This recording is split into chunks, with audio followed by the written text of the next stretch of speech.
So, what do we know about the Palestinian group, the Islamic Jihad? It was founded in the early 80s by Palestinian students in Egypt who were inspired by the Muslim Brotherhood and later influenced by Iran's Islamic Revolution. The group's aim is to liberate Palestine and form a state within the pre-1948 borders. Islamic Jihad doesn't take part in the Palestinian political process and has opposed peace agreements like the Oslo Accords. It concentrates on armed resistance against Israel with its military wing, the Al-Quds Brigade. It's active in Gaza as well as in the occupied West Bank. The group has its headquarters in Syria and reportedly receives funds from Iran.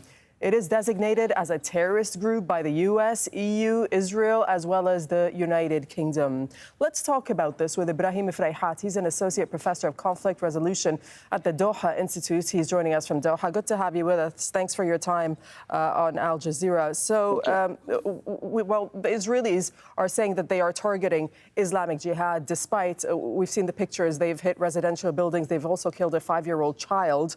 But why would Islamic Jihad be the target?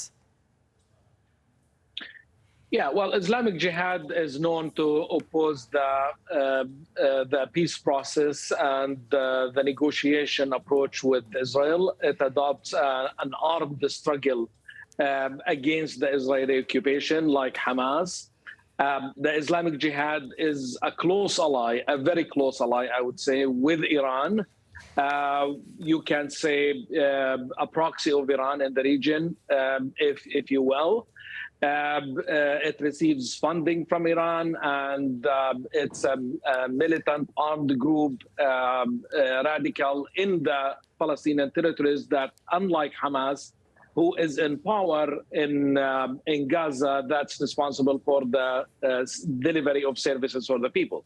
So Islamic Jihad, because I think of its link to Iran, we are seeing one of the goals that Israel is launching this attack.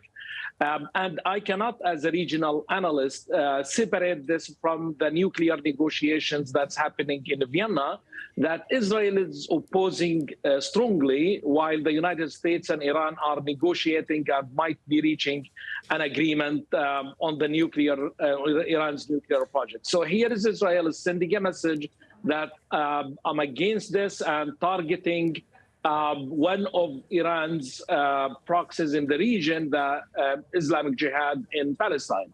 And if you allow me, one last point on this is that this fits within the overall Israel's strategy against Iran, which is built on targeting or attacking Iran's targets in the region. We have seen dozens of these attacks against Iranian targets in Syria, in Iraq, and it could be this time in Palestine, where Israel believes that Islamic Jihad is a close ally of Iran, and that the time has come is to hit one of Iran's allies in the region. Right. So the Secretary General of the Islamic Jihad, Ziad Nakhaleh, has said that the Al-Quds Brigades, which is, of course, the military wing of the group, will band together with other Palestinian resistance factions in Gaza. Publicly, one would expect such a statement from him. Behind closed doors, how united do you think the factions are right now in Gaza? And what are Hamas's calculations by staying out of it so far? There is no doubt that the factions, the political factions in Gaza are strongly united, fully united. This is at least what came in the very initial statement by all parties in response to the Israeli attack on Gaza. However, I think that for the time being, there is a strategy of that letting Islamic Jihad to respond to Israel, and we have seen this in the missiles that Islamic Jihad fired back on Israel. It seems like that Hamas is watching very carefully and providing all the support that the Islamic Jihad needs, but not officially getting involved at the moment, because I think this is, though some people might see it as a weakness that that Israel is targeting or is attacking one group while Hamas is sitting and watching.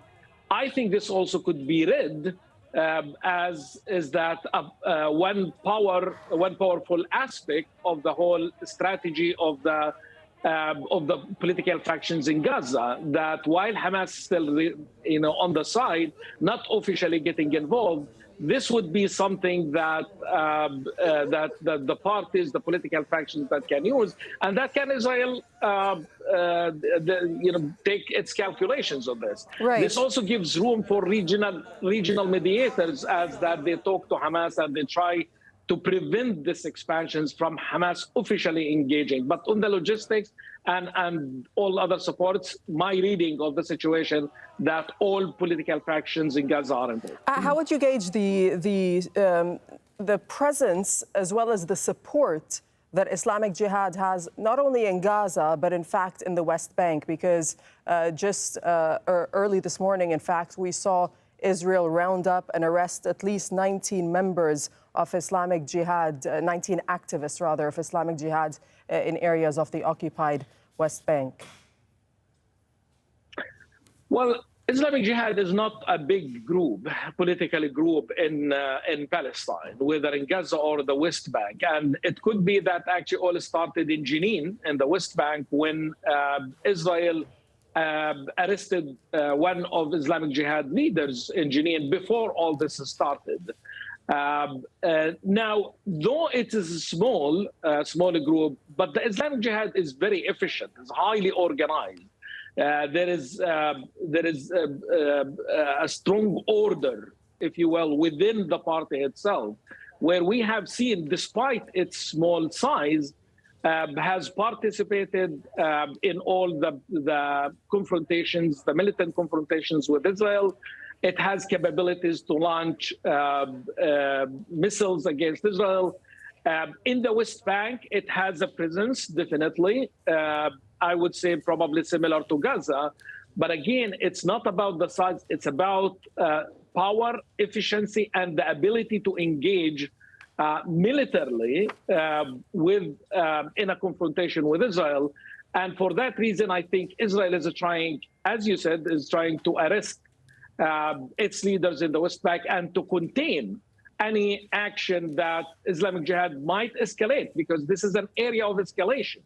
That where we have a huge potential for Islamic Jihad as one party, and Hamas as well, is that this could reach the West Bank. We have seen in particular in Jenin, Doreen, where Islamic Jihad in the past 4 or 5 months was responsible for launching a number of attacks inside Israel. Right. And also Israel attacked in Jenin and assassinated number of its party members in Jenin. So the war in Jenin, what I call, and which is also an article that I'm writing now, has been happening for the past 5 months, in Jenin, between different political factions. Jenin, Islamic Jihad had played a key role in this war in Jenin in the past 5 months. Thank you so much, Ibrahim Ferayhat, for speaking to us from Doha.